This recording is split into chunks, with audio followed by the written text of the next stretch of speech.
Ég hérna með verkefnið þitt og hér hefur gert alveg rétt. Þú sett útlitskaflaskil hér. Þannig ef þú ferð hér, tvísmellir hér og eyðir út blaðsíðunúmerinu og sérðu hérna footer section 1. Svo ferðu hingað og þú gleymir að slökkva hér á link to previous eða tengja við fyrri útlitskafla á íslensku. Og síðan ferðu hérna í page number eða blaðsíðutal. Hérna, gleym hérna, ferðu miðjarða. Ctrl E er flýtiskipinu, getur líka gert það hérna á homeflipanum að miðja.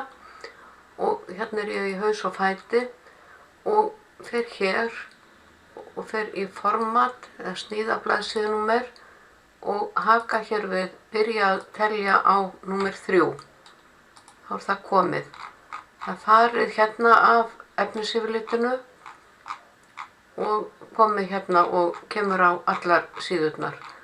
Það sem þú þarft að gera líka er að þú þarft að tvísmella hérna á neðanmálsgreinina og fara hérna í paragraf og breyta fyrstu línu í hangandi inndrátt. Svona. Þá kemur þetta rétt út. Og svo vistaru og skila mér aftur.